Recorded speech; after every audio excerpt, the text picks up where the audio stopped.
This Russian boy is Ilya Rozanov. He's 17, doesn't speak English, and is visiting a country where he knows exactly zero people. He's also currently trying to have a single peaceful cigarette outside a hockey rink to calm his nerves. This is when fate decides to introduce Shane Hollander, a stranger, an awkward boy who walks up to someone who is very obviously Slavic and very obviously stressed and goes, "Hey, you're not supposed to smoke here." I mean, look at this guy's face. Look at the cheekbones, the tight lips, and the dead eye Slavic stare. Do you think he gives a fuck? Absolutely not. But Shane Hollander does not read the room because he keeps talking and asking these questions. And Ilya, who is irritated and armed with approximately 6 English words in total, responds with one-word answers. Partly because he wants Shane to leave him alone forever, and partly because English is trying to kill him in real time, like it wants to kill me. By the way, the only things Ilya manages to register about this boy are 1. He's the second best hockey player, and 2. His freckles are distracting, which is unfortunate for Ilya. And then Shane, for reason known only to him, offers another handshake. Again, this amuses Ilya to no end because Shane is babbling, he is nervous, and is kind of cute in a way that feels illegal for Ilya to acknowledge. So Ilya decides to make fun of him instead, for science. "You won't be so nice when we beat you," Ilya says, and he's expecting anger or panic maybe from Shane, but instead, Shane just smiles. Like he doesn't believe Ilya at all, like it's very funny, and Shane accepts it like a challenge. And just like that, the rivalry is born. Fast forward, Ilya wins the World Junior Cup, so naturally, he gloats in front of Shane. He tells Shane, "See you in the draft," like a supervillain promising a sequel. Cut to the Major League Hockey draft, where Ilya is once again picked first and Shane is picked second. Ilya goes to the Boston Raiders and Shane goes to the Montreal Metros. Apparently, it's historic rivalry in real life, and hockey fans are losing their minds about it. Not me, because I don't know anything about hockey. Ilya looks thrilled, but Shane looks like someone just stole his lunch money and his dream, which is pretty accurate. Ilya stares at Shane while he talks to the Montreal manager with his family, this intense, lingering, and borderline inappropriate stare. But the moment is ruined when Ilya's Russian father swoops in to belittle him for being lazy in front of the scouts. Like, leave him alone, Putin. Later that night, because insomnia is apparently part of the draft package, they meet again in the hotel gym. Ilya, choosing violence, apologizes to Shane for being picked first, but Shane immediately calls bullshit, which makes Ilya grin tauntingly at him. And then Ilya offers his drink, like, what is this, a mind game? When Shane accepts his drink, Ilya deliberately lets their hands touch, like extremely on purpose. And this time, Shane is flustered because Ilya is hot. Another year passes. It's Prospect Cup 2009, and Canada wins this time, which means Russia loses. Ilya gets destroyed on the ice and then gets emotionally destroyed by his father afterward. Basically, he's having the worst time imaginable. Meanwhile, Shane is thriving. He is absolutely glowing, and he gloats directly in Ilya's face as revenge, and balance is restored to the universe. Next up, CCM ads shoot. It's revealed that doing the ad together was Ilya's idea, which honestly explains everything. They're supposed to stare intensely at each other, but instead, they keep giggling like idiots. It's childish and stupid, but it's so fun watching them having fun. And then we arrive at the most famous scene in the entire series, the shower scene. Here, Ilya gets a mouthful of Shane Hollander, and Shane gets a mouthful of Ilya Rozanov in return, because they are both naked, like buck naked. So many roundabouts everywhere. There is no subtlety here because we don't need it. Ilya checks Shane out, and Shane gets hard about it, and Ilya, never one to miss a cue, tries to escalate to a mutual in a public shower. But Shane says, "Not here," which is frankly the only sane response in this entire situation. Afterward, Shane tries to undo reality by asking Ilya to forget everything that happened in the shower. And of course, predictably, Ilya refuses. Instead, he casually asks for Shane's room number. heavily implying that he wants to do more with Shane instead. And Shane caves immediately, like immediately, which is deeply embarrassing for him but exciting for me. At 9 p.m. on his way to room 1410, Ilya runs into Shane's mother in the elevator. He panics internally but survives the stilted greeting, and then he proceeds to Shane's room, where he taunts Shane a bit before backing him against the wall. It's kind of hot, really, extremely hot. And they kiss. Hockey happens because, it's contact sport. Ilya thinks it's cute when Shane folds his clothes before hockey happens, and he casually mentioned that this isn't his first time, and it's believable because he's so bold. He says he fooled around with his coach's son back in Russia before, because why not add that information now? After they do the do and reality comes back, Shane has a panic attack about people finding out and ruining their careers. Ilya calms him down, reassures him that he's not going to tell anyone, and then he leaves, leaving Shane in a complete emotional disarray, his first gay experience. Next scene, an interview. A reporter asks if Ilya plans to fulfill his promise of 40 goals. Ilya corrects her. He's actually promised 50 goals. And immediately after, Shane answers a question about Ilya's cocky 50 goals in flawless French, which irritates Ilya on a spiritual level. Ilya is pissed. And during another interview, a reporter asks a loaded question, and Ilya is struggling with his English. He is clearly overwhelmed until Shane notices and jumps in to help him, which makes Ilya visibly relieved. They're both being so cute here. They sit together, souls touching under the table. If you haven't noticed already, it's been 10 minutes and 3 years have already passed. What is time but a relative conjecture? You're lucky if you don't get a whiplash for how fast all this pace is going. Lucky for fanfic readers, though, this kind of pace is a piece of cake for us. Now it's all-star game time, where they hook up again, because of course they do. Ilya gives Shane his room number right in front of Scott Hunter, the New York Admiral's captain, which is objectively a terrible decision because Scott definitely hears it. I had a heart palpitation during all this scene, okay? It's scary. Anyway, they hook up again, and after they exchange number and save each other as Jane and Lily, Jane for Shane and Lily for Ilya. And they promise to hook up again in 2 weeks when Boston plays Montreal. Except that never happens because Montreal gets snowed in and the flight is cancelled. Ilya is visibly disappointed and gets cheered up by Cliff Marlowe, his co-captain. He has no choice but go home and is surprised by Svetlana, his childhood friend from Russia. And then they have sex. It is very much giving friends with benefits energy. And this is the twist I hadn't seen coming, like, what? Finally, the Major League Hockey Awards, where Shane wins MVP, not Ilya. Ilya is already miserable here. His family issues, losing to Shane, and life in general. And he is busy brooding on the rooftop when Shane finds him. They argue. Ilya just wants a cigarette, just one. But Shane won't stop poking and won't stop asking him. He accuses Ilya of being jealous of him. Ilya snaps and tells him that not everything is about Shane, which is true, but also it kind of is about Shane a little bit. Ilya hints that he's going back to Russia in 3 days, but Shane misses the point entirely. And then Shane, in a move that should have been illegal, offers another handshake, mirroring their first meeting. Ilya is angry at this, and he is feeling reckless and emotionally compromised, pushes Shane against the wall and kisses him. To be honest, it's kind of hot and scary at the same time. I'm scared that anyone can see them. Shane kisses Ilya back a bit before pulling away, and then he leaves. And Ilya calls after him desperately, but Shane doesn't turn back. We can see that Ilya's face here is full of guilt and regret. And this is the end scene of episode 1. Emotional damage achieved.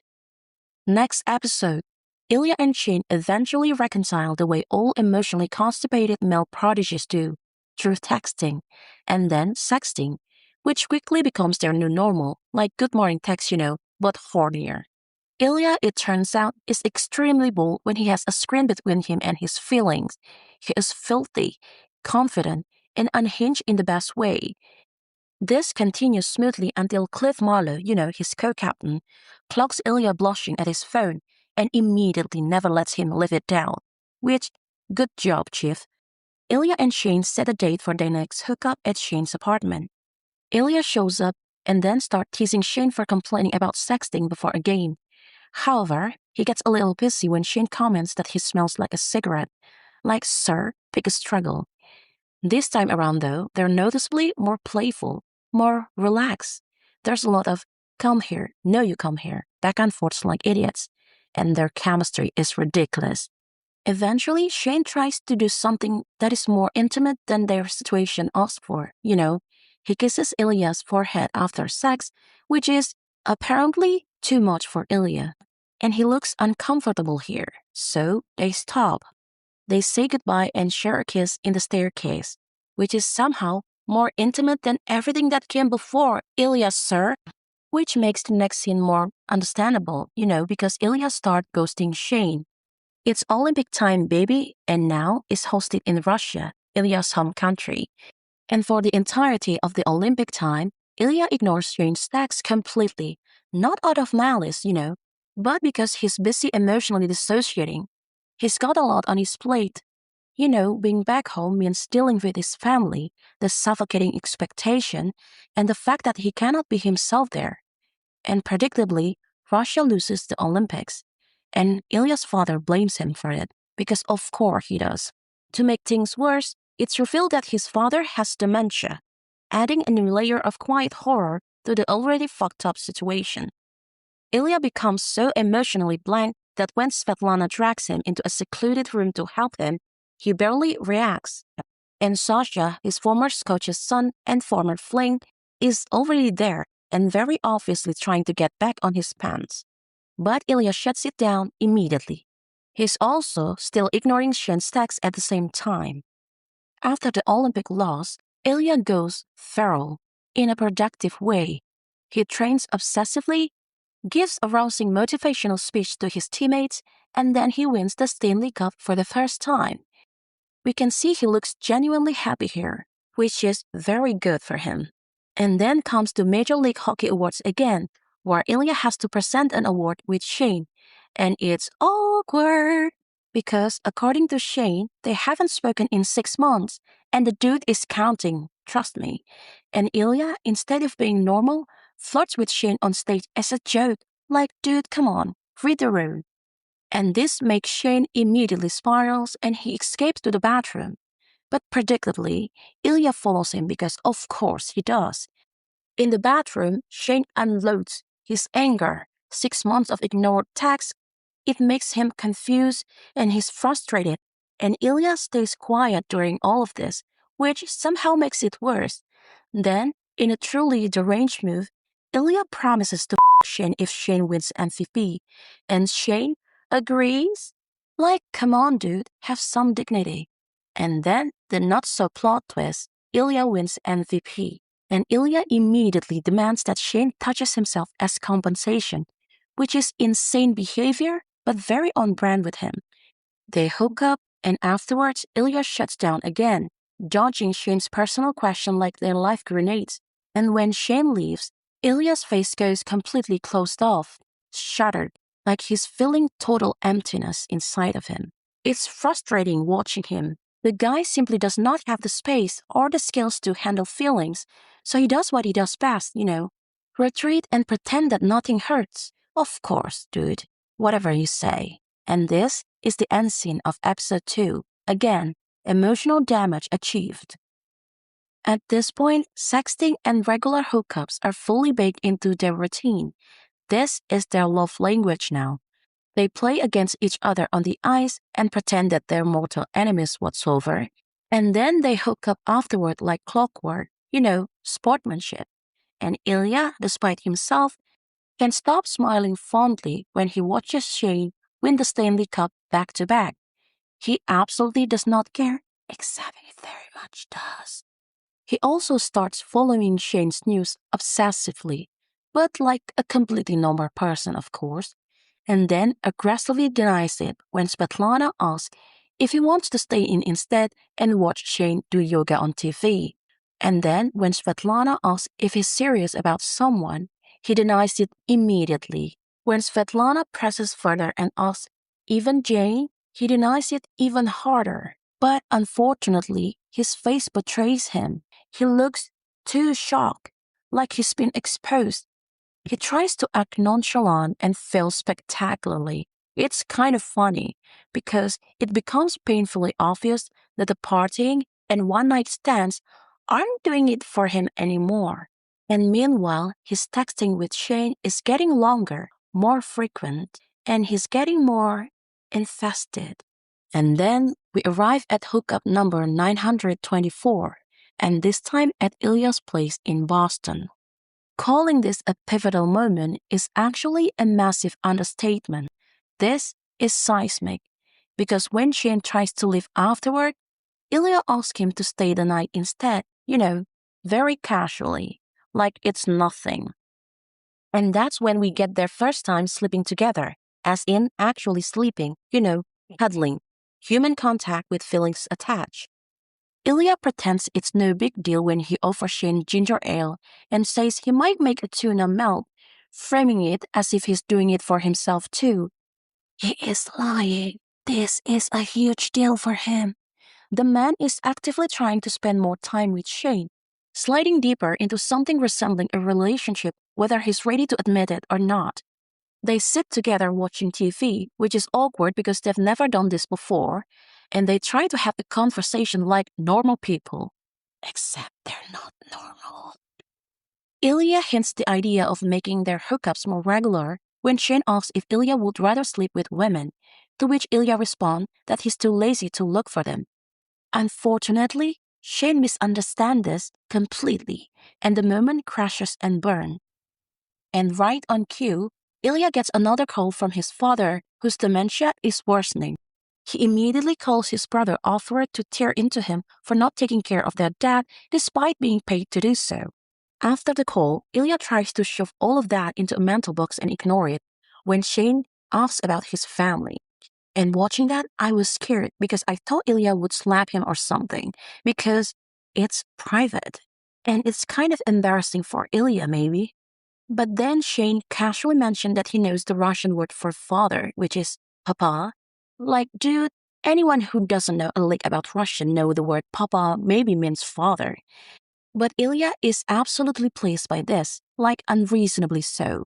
It's kind of ridiculous how happy he gets when Shane even vaguely hints that he understands Russian. But here we are. The dude is down so bad. Ilya pulls Shane into cuddling on the sofa. He plays with his hair, kisses his head, and things heat up again, predictably. But this time, something different happens.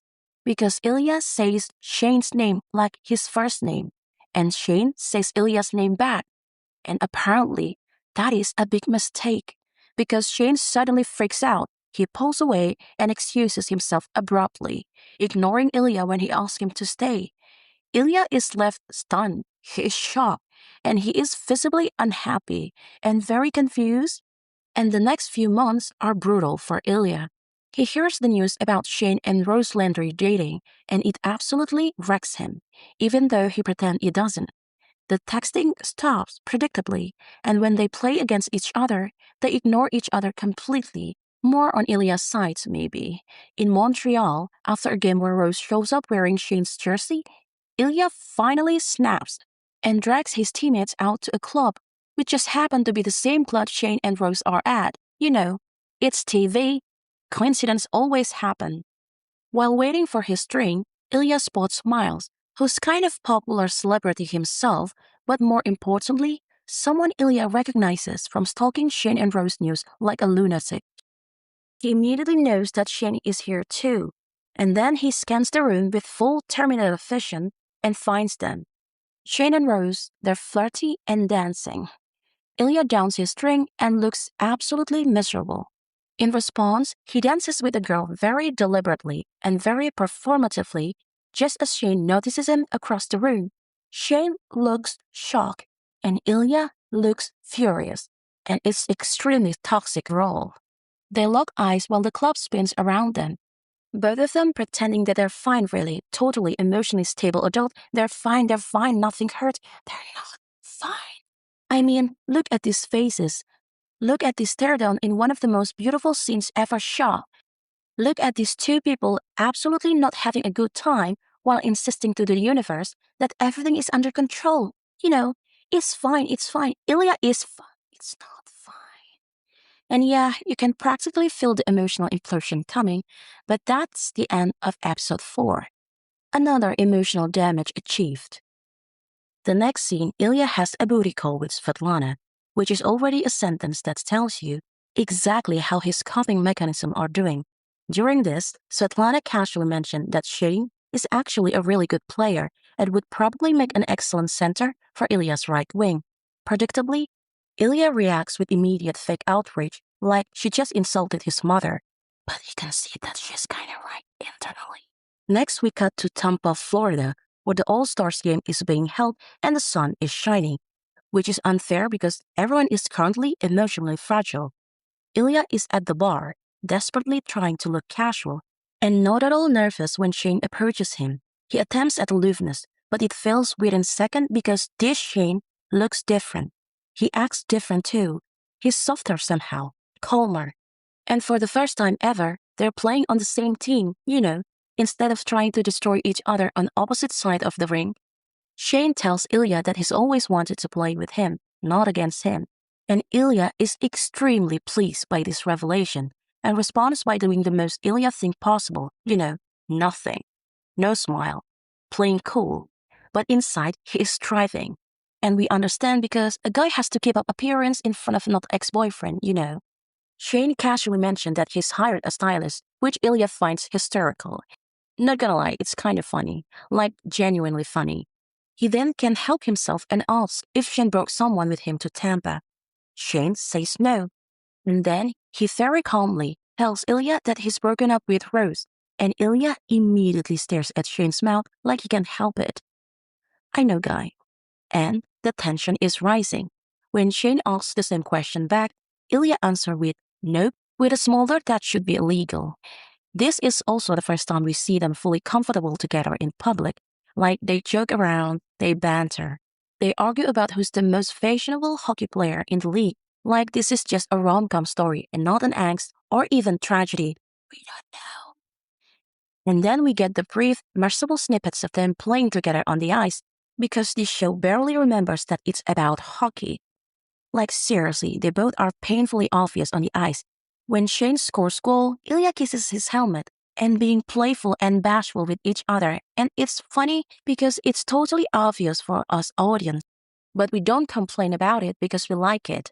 Off the ice, Ilya is having the time of his life, arguing with random children in the pool while Shane watches fondly like a man already gone. The man is down bad. And later at the beach, Shane is watching the sunset when Ilya approaches him and, because he cannot let anything go, asks again about his compatibility with Rose Landry. Ilya admits that he looked up the word compatibility, and maybe this is growth because he's being honest here. And Ilya wants to hold Shane's hand, and so he does, after carefully checking that no one is nearby, because, anxiety never clocks out. Back in Ilya's room, he immediately sensed that Shane wants to talk, like a serious talk, the kind that ruins your evening, so he braces himself. And then Shane comes up to him as gay, and Ilya just laughs. I mean, come on, Ilya, please, be sensible. Yes, maybe it was extremely obvious, but maybe Shane is still confused, and Ilya is kind of a dick about it, asking what Shane is trying to accomplish by telling him this. Shane admits that he really liked the last time they were together before he panicked, and Ilya admits that it was nice for him too. And then Shane asks if Ilya wants to be together for real. Ilya says that he can't, and not that he doesn't want to, Shane notices. But Shane doesn't fully understand this, so Ilya breaks down. He explained, frustrated and emotional, that Russia will not accept gay people. And then he talks about his family, which makes him fall apart. Shane comforts him by straddling him and kissing him tenderly, holding him while Ilya cries into his chest. It's devastating. It's beautiful, and it's illegal for a show to do this to me. Ilya says goodbye by calling Shane by his first name, and Shane, smiling, says his name back, and I'm screaming, I'm crying, and I have passed away. Ilya ignores call from Russia while he buries himself in Shane and hockey until one day he finally picks up. and we all know that it's bad. And yep, his father has died. Back in Moscow, he answers a worried call from Shane, and he immediately demands a phone set with Shane and tells Shane to wear his glasses. If it wasn't already clear to you, Ilya copes with everything through physical intimacy. Emotionally, though, he is shattered, and the bomb is ticking. He gets into a massive fight with his brother, and everything spills out. Every resentment, every threat, every boundary drawn in blood. And it's ugly, but honestly understandable given his deeply traditional and deeply complicated family. Svetlana calms him down and they confess their love for each other. And Svetlana reassures him that she'll always be there, even if his love for her is different from his love for Jane.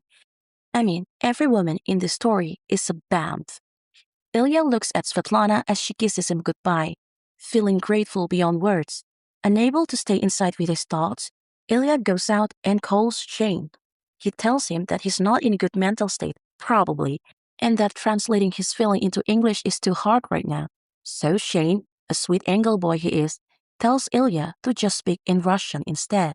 And oh boy, Ilya unloads everything, like everything, about how suffocating his home feels, how everyone both hates him but at the same time treats him like an ATM, how they ask for money but never ask if he's okay. He talks about his brother, who hates him, and how he understands why, but how much that still hurts him. He talks about his guilt for not being there when his father was sick, and how his brother will never forgive him for it. He tells Shane that he has nobody and then corrects himself because he has Svetlana, whom he loves deeply, but not like here he breaks down completely and then he says it in Russian, all of it. He loves Svetlana, but not like he loved Shane, that he's always wanted Shane, that it's only him, that he's so in love with Shane he doesn't know what to do. And Shane cannot understand a word of it. And I'm screaming, I'm dying. I'm deceased. This is a romance trope and I am weak. Ilya tells Shane that he feels better after, and Shane says maybe Ilya will teach him Russian someday. Ilya regains some pride by flirting again because, vulnerability is illegal for him. Shane tells Ilya that he wishes that he was there for him, and Ilya says that he wishes the same, in Russian, because he is a coward. But we forgive him. Just this time, buddy. Next scene, we cut to Montreal versus Boston. They make a discreet hookup plan and fail spectacularly at not flirting during the face-off because they are so disgustingly in love. Shane is so distracted by Ilya that he gets absolutely wrecked by Marlowe, Cliff Marlowe, and the realization hits Ilya like slow-motion horror.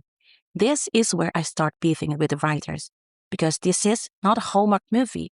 Wait, no, it's a premium Hallmark movie, so do better, writers. Ilya cannot move because Shane is not moving. Medical teams swarm like someone yelled, "Free trauma!" and no one tells Ilya anything. Is Shane okay? Is he okay? But the universe remains silent. The only confirmed casualty at this point is Ilya's mental stability, and maybe mine too, because Ilya is not okay, and I'm not okay. Later, though, Ilya sneaks into Shane's hospital room. A decision made by his heart and not at all approved by his brain. But Shane is alive, thankfully. He is high as kite though, and having the absolute best day of his life. He is cheerful and is delighted that Ilya is there. He is one inappropriate comment away from getting Ilya arrested. Ilya, meanwhile, is poor fight or flight with no option to fight or nowhere to flee.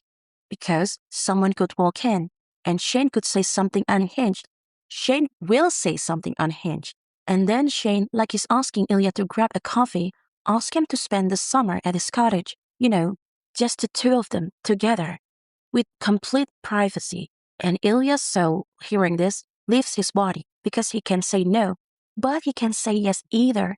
So he responds with the emotional equivalent of a dropped phone call, a deeply unstable, maybe Hollander, maybe. And then enter a nurse. Ilya panics and chooses to act like a complete menace he's known for, and he flees the room. And the nurse, completely unfazed by this feral Russian man, jokingly suggests that he's here to smother Shane, and honestly, it's a fair assumption.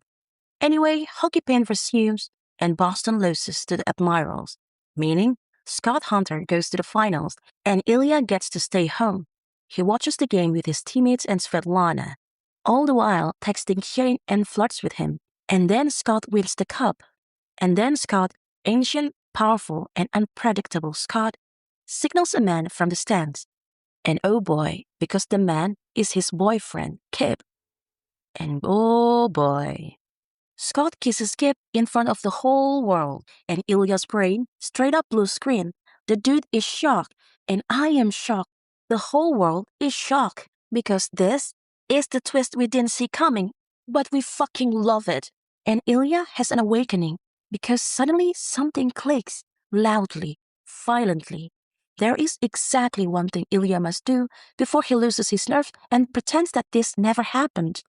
So he calls Shane and tells him that he's coming to the cottage. And I'm screaming. The whole world is screaming, and I'm not joking about it. Because everyone who watches this scene screams. Because it's just that good. So that's the end of episode 5, the best episode in the entire series, in my honest opinion. The time has come, buddy. Ilya prepares coming to the cottage like he's about to commit a crime. Sunglasses, yes. A hat, yes. Ilya makes it to Shane, who is waiting in the ugliest car known to Ilya, truly a crime against vehicles, according to Ilya. And he gets in, and immediately the silence hits. And it's awkward. So awkward, in fact, that Ilya does what he always does under emotional pressure. He says stupid shit to kill the tension. Ilya thanks Shane for inviting him to the cottage, and miraculously, this works. The tension eases. Ilya admits to Shane that he's happy to be there, but at the same time, he's also deeply terrified. They have a laugh about it, which is nice. And then Ilya holds Shane's hand on the way to the cottage, which is fine. I'm totally fine. They flirt, and Ilya pretends to be chill, a guy gotta save some dignity. Shane asks Ilya if they can be honest with each other while they're at the cottage, and Ilya agrees. This is a huge shift because Ilya usually survives on plausible deniability and emotional buffer zones because this man needs layers. He needs exit strategy. He needs a pride insurance. We don't know why you're suddenly doing this, dude. But okay, it's not like you just confess your love in Russian or anything. And then they have sex. In the morning, they make burgers together where Ilya mocks Shane for not halving the recipe properly. But the critique loses all by because he's hugging Shane from behind and kissing his neck while Shane grills. Sir, be serious. When Ilya asks if Shane has come out to his parents, you realize that Shane hasn't because the guy he's seeing is Ilya, who is his rival. And hockey is basically a religion in Canada. And Ilya, in full practical mode, advises Shane not to waste every guy he's ever slept with when he does come out, which is solid advice, honestly. And then nighttime rolls around, and it's campfire time. Ilya hates this, but he tolerates it for Shane. And then Ilya opens up about his mother, about being the one who found her, which, sir, your life sucks.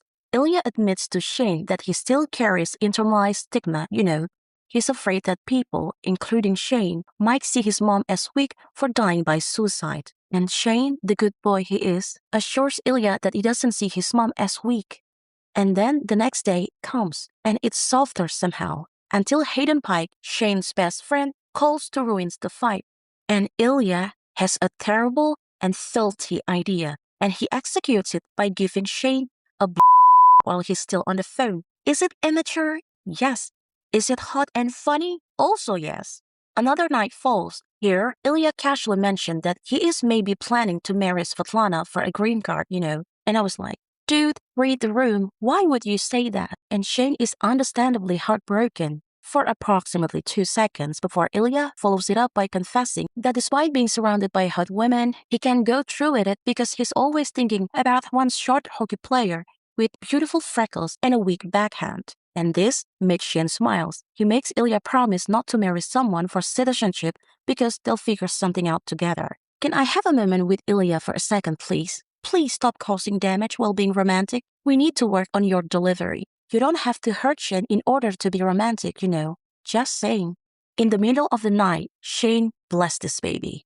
wakes Ilya up to talk about narrative, and Ilya is disoriented. He's still sleepy. No English, he says, spiritually. But then Shane explained the master plan he stayed up all night researching. Basically, they need to get Ilya gets drafted to Ottawa when his contract ends, and then they can start a charity together, so the public won't be weird about them spending time together. And Ottawa is close to Montreal, and maybe when they retire, they can be openly together. And this is a lot for Ilya, but also for my heart. Ilya is understandably overwhelmed, but he doesn't immediately shut it down. Instead, he asks Shane if this is what he really wants, to be together. Shane says yes, very much yes, and this makes Ilya completely breaks down. He cries, and I'm crying.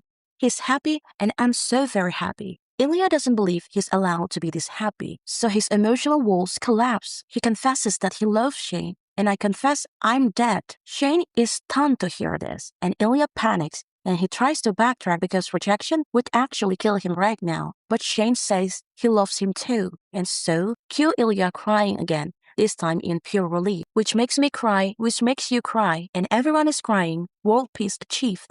And then they have their first proper morning sex and watch the sunrise together after. Shane talks again about starting a hockey camp and a suicide prevention charity. Ilya tells him that his mother would have loved him the way he loves him. And then we get this soft, beautiful montage of them being free, affectionate, and open with each other. It's so wholesome you want to inject it directly into your bloodstream. So, naturally, this cannot last because, Murphy's Law exists. They get caught kissing after swimming by Shane's dad, who immediately makes it worse by getting the fuck out of there. I mean, sir, why would you do that to your son? And Shane panics. Ilya tries to calm him down and offers to go with him to his parents' cottage. And of course, he's wearing a Boston Raiders shirt while doing this, which Shane disapproves, but let it slide because, coming out to his parent is a slightly bigger concern. And then Shane comes out to his parent. He struggled to explain his relationship with Ilya, and Ilya, blaming English, helpfully says that they're lovers, which is gross but iconic and totally legendary. And when they talk with Shane's parent, Ilya realizes that it's not bad, and actually, it's kind of great, much better than Russia actually. And Ilya admits that while he used to be a womanizer, he's only ever loved one person, and that is Shane. And Shane reciprocates by saying that it's the same for him. Ilya protests when Shane answered they've been together since rookie season, insisting that it's been since before the rookie season, exactly the summer before. Shane argues that this doesn't help at all in front of his parent, and he is right, but Ilya needs to correct him, and this entire interaction is extremely cute. And then Shane has a panic attack, and Ilya calmly grounds him in front of his parent, telling him that he's safe and he's loved, that he has his family and his boyfriend. Shane, hearing this, lifts his head up and asks Ilya, "Boyfriend?" Which Ilya smiles shyly and confirms it, and I am no longer alive. And then we get to the final scene, where they literally ride off into the sunset. And that's it. Our Ilya gets a happy ending. I haven't been fangirling this hard since I was a teenager, so that's a welcome treat. Anyway, thank you for watching. See you next time. Maybe Shane's POV.